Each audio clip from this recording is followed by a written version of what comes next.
Hey everybody, Scary here and welcome to another Star Citizen video. In today's video we're going to be taking a look at the Aegis Dynamics Retaliator, but of course before we get started, a very quick and special thank you to one of our VIP Gold contributors, Startherian. Star has been with us for quite a while and has been very supportive of myself and the community despite having limited time, and we just wanted to take the moment to thank him for being a VIP Gold contributor. Just so you know, we stream Wednesdays and Fridays at 8 PM Eastern over on Twitch. You can feel free to join us there or on our amazing Discord community, links for which can be found in the description below. Without further ado, let's go ahead and get started with this video.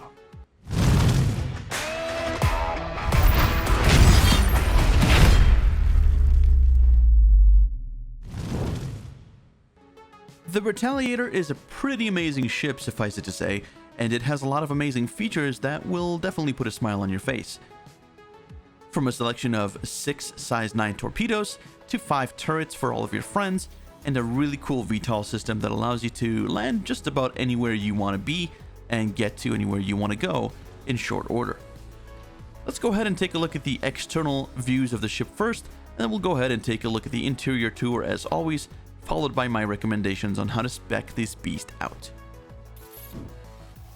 Let's go ahead and first look at the turrets available on this ship, and the very first one can be found at the top. Each of these turrets have 2 guns mounted to them, and we'll get into a little bit more detail once we start doing the fitting later on. The timestamps are in the description for your convenience, so if that's something you want to skip to, go ahead and do that.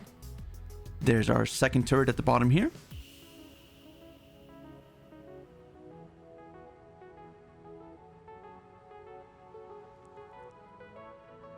And as we rotate towards the back of the ship, we can see our third turret facing backwards and down. And then we have 2 additional turrets, one on the port side and one on the starboard side on the aft side of the ship as well. Note that the ship will be receiving some updates as per the gold standard updates that the ships like the Gladius have been receiving in the last few months, so keep an eye out for that because there's definitely going to be some changes to the Retaliator. One of the defining features of the Retaliator is that it's got 2 really big access points here at the bottom of the ship. Note that once that gold standard update hits, that is going to change, but for now we've got 2 big elevators that can ferry the crew in and out of the ship with ease. If we look at the top of the ship, then we also can see that we have an access port in the top, and we also have one at the bottom.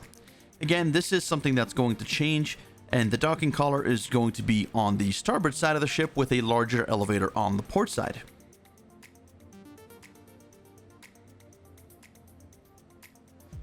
Of course, we can also see that there are 2 massive torpedo bays available at the bottom of the ship, one towards the front of the ship and one towards the middle. Of course, we'll explore that in just a little bit.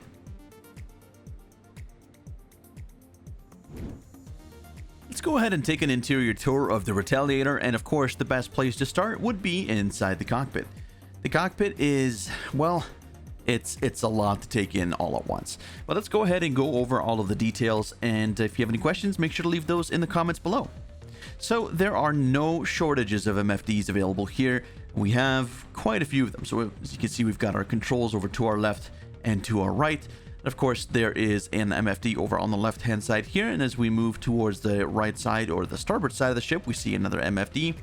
In the middle, we have a nice big 2-dimensional radar, another MFD over here, yet another MFD over here, and then if we look up, we have another 3 MFDs here, which you can set to pretty much whatever you like. It should be noted that these smaller MFDs here are a little bit restricted with regards to what you can view inside of them, but they're still very useful and they're very easy to access. Of course, we also have these 2 annunciator panels here flanking the radar, and these will give you information about your ship, such as any issues with your engines or power, shields, or any other critical failures. Let's go ahead and get out of the seat and explore the inside of the ship now. And there's going to be quite a lot to see, so make sure to stay tuned till the end of the video to get the most out of it. Looking at the interior, right behind the pilot's seat, we'll notice that we have a place to enter the first turret of the ship. This turret faces downwards and has a seat that goes upside down, so if you're a little susceptible to motion sickness, maybe don't get into this one. Moving a little bit towards the aft of the ship here, we'll notice that we have a couple of doors that take us through the main areas of the ship, which we'll explore just a bit. But we're going to go ahead and take this elevator up to the crew quarters and show you what that looks like. Over here we have another entrance to another turret. This one is going to be facing out the top of the ship, so you can go ahead and enter that one, or you can make your way towards the aft of the ship here, where you have an area to store all of your weapons, and even further back you have the actual crew quarters with some nice windows to look out of. There are a number of beds here, so there's 2 bunks on the starboard side and 2 bunks on the port side of the ship. And then there's an additional 2 bunks here, one on either side of the ship as well, with a little bit of storage space in the back. This area in the back here is very claustrophobic, and I do wish that there was a way to get a little bit more light in here. I do appreciate CIG for putting some windows and skylights in here so that when you do have some light coming in, it does provide a little bit of natural ambiance to the crew quarters. But I do wish that there was a little bit more light available in this area, especially back here, because this is pretty cramped and really only serves just as a crew rest area and nothing really extravagant beyond that. Let's go ahead and turn around and go back downstairs and explore the rest of the ship. Okay, so let's start having a look around the rest of the ship. Now we're going to start on the starboard side of the ship here, because this is sort of a secret little area just for the captain. This is the captain's rest area here, so the captain's got a bed with a little bit of storage space here, and that's about it. Not a whole lot going on, just a bed for the captain to relax. We've got a little cubby here, presumably for a flight suit, and would be nice to see a separate weapon storage locker here. If I am missing it though, do let me know, but it doesn't look like there's really anything else here other than just the bed for the captain to lay down and get some R&R. Moving around the other side of the ship here, we will inevitably climb up the ladder by accident before moving over and around the very first torpedo bay. This is going to be the port side of the ship, and this is really, really cool. These torpedoes are absolutely massive, and if you're wondering what kind of torpedoes these are, make sure to stay tuned for the fit, because they are absolutely awesome, super fast, and do plenty of damage. Moving further through on the A deck here, we can see that we do have access to the torpedo bay. Now, this is closed, so we're able to actually walk through here, but if this was open and we were in any kind of atmosphere, we would be falling right through or able to EVA out of the ship. So just be careful, make sure that that area is closed off before you wander into the torpedo bay. That being said, if we look around the other side of the ship here, we'll notice that we have a crew bathroom, or washroom rather. There's some lockers over here that don't seem to be accessible. We have a standard toilet as well as a standard sink, and that is about it. And we also do have a little shower back here as well. And on the other side of this wall, we do have the captain's quarters. It would be kind of nice if the captain had direct access to the washroom, but that's okay. There's limited space on the ship, so we can totally understand that move.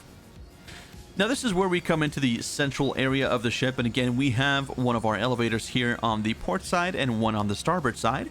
We also have a docking collar in the bottom of the ship and in the top of the ship, although it is important to note that these things will be changing once the gold standard update becomes available for the ship. So what we're going to see is these docking collars be removed. So we'll no longer have one through the top and the bottom of the ship. And I think that actually makes sense, because you really would want to be walking through straight, even in a low gravity situation, instead of coming out through the top or the bottom of the ship.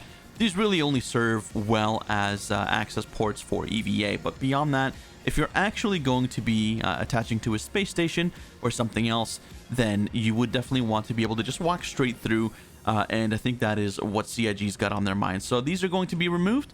And in the place of this elevator here, we're going to see the main docking collar put into this side, the starboard side of the ship.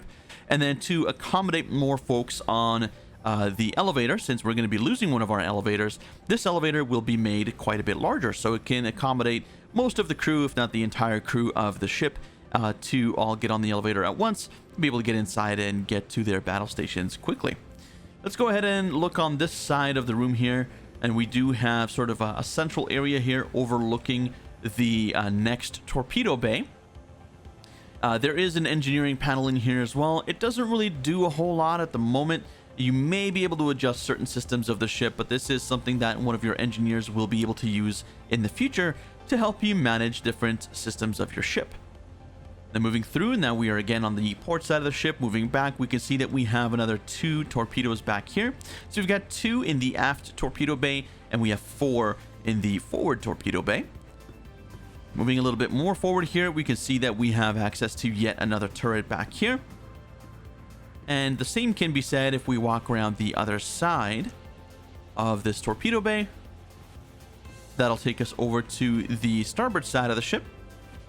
And moving towards the back here, we'll notice that, predictably, there is a symmetrical turret access point back here as well. Now, these turrets pop up from the top of the ship, and they will take you up to the top, which is quite nice. And that will make a total of 4 turrets, and our 5th turret will be back here. And that's going to conclude the interior tour of the Aegis Retaliator. Let's now go ahead and move on to the fitting of the ship. And of course, if you have any questions, make sure to ask those in the comments below. Let me know how you fit your Retaliator. Of course, we will be placing some links in the description as well, including the default build if you want to see what that is, including, of course, my build. And keep in mind that this is just my opinion and the way that I like to fly my Retaliator. Yours can be different, and that's okay. So let's go ahead and move on to the fitting, and we'll see you there. Alright, so let's go ahead and have a look at our ship fitting here in the Vehicle Loadout Manager. You can get here, if it's your first time, by pressing F1 to access your mobi-glass and click on the second button there at the bottom. That will take you to the Ship Loadout Manager. Go ahead and click on the drop-down menu here and select your ship, and then you'll get this screen. So we're going to go over this very quickly. Again, I will have links in the description below if you'd like to go and have a look at the stock loadout as well as the loadout that I went with. Again, loadouts can vary, and this is not the best or the one that everybody should use, but it's one that I use because it works for me. Of course, if you have any of your own, feel free to share those in the comments. Alright, so as always, we're going to go ahead and start with the propulsion, and for propulsion, we have the XL1. Now, again, we have a few different options here, as you've heard me speak about this stuff in the past. The Crossfield is a really good size 2 quantum drive, which is very fuel efficient. However, it's not the fastest, and if you're not in a hurry, it's definitely a great one to save you some money on fuel. However, it will definitely not get you there faster than an XL1. The XL1 overall is what I would choose for my quantum drive in pretty much almost any scenario. It's one of the fastest quantum drives available, especially for long distance travel. It's not particularly great on fuel, but if you don't have much to worry about with respect to the money that you have sitting in your wallet, and you've got nothing else that you're spending it on, and you've got plenty enough for fuel, then the XL1 is going to be just fine. For shorter range travel, though, I would definitely recommend the Spicule. And again, if you've seen my videos in the past, you'll know that I'm a big fan of the stealth grade components. And the reason for that is, well, at least the quantum drive. This one is a very, very good one in terms of short bursts and short travel. So if you're only traveling within, let's say, the Hurston subsystem, so let's say if you're going between Aberdeen and Ariel, or if you're traveling between Ida and Everest Harbor over Hurston, then you would probably want to go with the Spicule. And the reason for that is because these grade A quantum drives that are basically the stealth versions, they have the fastest acceleration in a short range. So if you have a ship that is equipped with the XL1 and then one that is equipped with the Spicule, with everything else being exactly the same, the Spicule should get to its destination a little bit faster than the XL1 for short distances. The XL1 will beat the Spicule for longer distances, such as if you're going from Crusader all the way over to Microtech. That being said, we're going to go ahead and move over to the systems. Systems are going to be pretty straightforward, and for those of you who don't know, there are definitely some changes that we'll talk about in a second once we get to the shield generators here on this particular Retaliator. But let's go ahead and talk about the coolers first. As always, we have 2 avalanches here. These are military A grade. That's what I use. I would actually recommend to run the let me see if I even have them, the snowpacks. So I think I'm actually going to change this since I do have 2 snowpacks available. These do provide better cooling, and they are quite a bit more expensive though than the avalanches. So if you don't have the money to spare and you want something that's pretty good performance but is not going to break the bank, the avalanches are great. But overall, these snowpacks are the best in my opinion with respect to cooling quality or cooling amount. The JS400, that should come as no surprise. I'm a huge fan of the JS series. They are a great overall power plant. There may be others that might deliver slightly more power, but these ones in terms of efficiency I think are the best. They're ones that I've used for quite a number of patches now, and I've been very happy with them. So we're going to go ahead and keep the JS400s here. Note that these are not the ones that come stock on the ship, so you will have to go ahead and buy them. You can do that at Omega Pro, which you can find over at New Babbage, or perhaps some locations like Dumpers Depot. But you would have to go ahead and check Oracle.games to see where you can go and get those. All right, and finally, we're going to talk about the shields here, and this is, well, kind of where it doesn't really matter anymore. And one of the reasons for that is because of the changes to shields. So before, we had two major variables with shields. We had the regen rate and we had the shield pool. The regen rate was basically sort of on the opposite spectrum of the shield pool. So for example, if you had an FR76, that was a shield that had a smaller shield pool, but as a direct result had a faster recharge rate. For something like the Rampart, like the ones that we've got equipped at the moment, you would have a slower recharge rate, but on the other side, you would have a much larger shield pool. Well, that is no longer the case. Basically, all of these shields have exactly the same shield pool. As long as they're in the same size category, being size 2, they all have the same shield pool, and pretty much the recharge rate also hasn't really changed.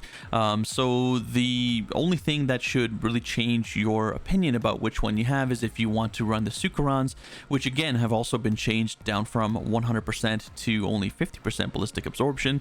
And that kind of sucks, considering that even though ballistic weapons have seen their ammo counts drastically reduced in the recent patches, or the recent patch I should say, they will do a ridiculous amount more damage. And so having this reduced from 100% of ballistic absorption down to 50%, it helps against ballistic weapons, but considering the fact that everybody is probably going to be running laser weapons now, except for those people that are just legitimately really good pilots and are really good with fixed weapons, I think the general consensus there, at least for me, would be just to go ahead and run a pair of parapets, and that's what we've done here.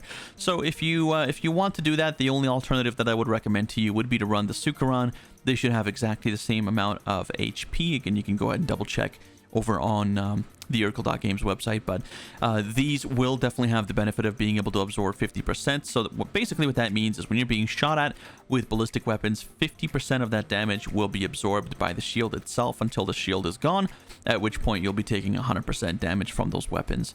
And while the shield holds, you'll only be taking 50% of the damage from those weapons. So it definitely is helpful, but the benefit is definitely not as strong as it used to be in 3.13. So go ahead and use whichever one you like. I'm going to go ahead and stick with the parapet. Heading over to the weaponry here, we can see that we have 3 turrets, each with 2 size 3 weapons, and 2 turrets, each with 2 size 2 weapons. And so that is a total of 5 turrets on the ship. There are no pilot-controlled weapons on the ship, save the size 9 torpedoes, which we'll get into in just a little bit, as always, but these are all manned turrets, so you have 3 that are size 3 and 2 that are size 2, and each of them have 2 weapons of the corresponding size on them as well. So these ones currently, I've got laser weapons on them. I've got the Panthers for the size 3s, and I've got the Badgers on the size 2s. Again, you can change these. Generally speaking, much like shields, weapons have been changed so that, save for ballistic weapons, most weapons of the same size and category will all do the same damage as one another. So for example, all laser repeaters of size 3 will do the same damage as all other size 3 laser repeaters, and so on. So this is really not as big of a choice as it used to be, and I think that the idea here is to try to kind of break down the meta and you know, make it more of a personal choice as opposed to, well, I'm going to go ahead and run these because they are good in this particular patch, which I think is a good place to start. By no means is it, I think, the end of the road, or that I want it to be the end of the road with respect to how weapons function, but it is a good place to start before, you know, any balances come in, so that everything is sort of on the same page. But that being said, I've always been a really big fan of the Panthers and the Badgers. They definitely have seen reduced range in the 3.14 patch, and so you are going to be basically taking care of smaller craft like light to medium-sized fighters, and possibly try to take out the odd missile coming your way if it's big enough. But other than that, that's basically what this is going to be used for. It is not something that I would recommend as an assault ship.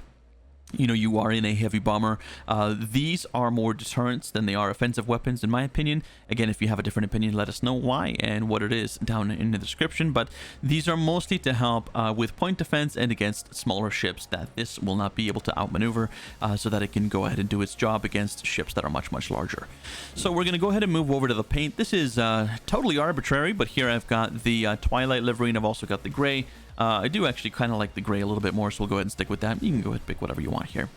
Now, the only other thing that I would want to change here is that this thing is going to be coming with the Argos 9 torpedo by default, and I would very much recommend that you change these over to either the Seekers or the Typhoons. I don't believe the Typhoons are as good as they used to be. I do believe the Seekers are a little bit better now, especially since they are a little bit faster from what I remember seeing. I did a little bit of research on this a couple of weeks ago, and hopefully that is still the same. Do let me know if it is different though. But that being said, the Argos are absolutely terrible. They're awful. Do not use them. Use the Typhoons or the Seekers. They're both, of course, the same size 9 torpedoes, and they're pretty quick. And the way that you bomb with this thing, maybe I'll make a separate video on that in the future. Do let me know if that's something that you want to see. But I found a lot more success definitely moving at speed before launching these, because even the fast ones are particularly slow. So if you're firing on something that's like a medium to large target, you know, anything safe for like an Idris or something like that, or maybe even a Hammerhead, but that's still kind of stretching it a little bit, you would want to be going a lot faster, and I wouldn't be recommending to fire these on anything smaller really than a Hammerhead, since they are quite large. You're basically firing mini Auroras out of your ship. So you'd want to make sure that you keep your heavy bomber for heavy bombing and bombing other large ships like the Hammerhead and the Idris and stuff like that. Okay, so that's going to go ahead and do it for me today. I hope you guys enjoyed that little deep dive there into the Retaliator. It's an awesome ship. I love this thing. At the moment, recording this video here, it is available actually on the RSI store. So I am definitely tempted to pick this up, although I don't know. It's still something I have to think about. But that being said, do let me know what you thought about this video, and do make sure to, especially if you enjoyed it or learned something from it, leave me a like to let myself and YouTube know that you enjoyed it. Of course, subscribe if you're brand new, and ring the bell so that you never miss any videos in the future. Of course, you can always join us on stream Wednesdays and Fridays. We are live 8 p.m. Eastern. Mondays are probably going to be coming back. I just don't know when. I've just got some real life stuff going on. But do join us there, as well as our Discord community. We've got awesome people there. And of course, we are part of a new organization as well. We're part of Alice Defense Industries, and more info in our Discord if you'd like to join up with those guys. We've got over 7,300 members. It is a very big, strong, well-organized, and very well-structured org, with a lot of folks that are ex-military as well, which is actually pretty good because they run things really quite nicely. And there are no minimums, which is also great. You can be as casual or as hardcore as you like to be. So more details on that in the Discord. Again, guys, thank you so very much. Do apologize for dragging on a little bit. Always nice to see all of you here, and I'm very much looking forward to seeing you in the next video.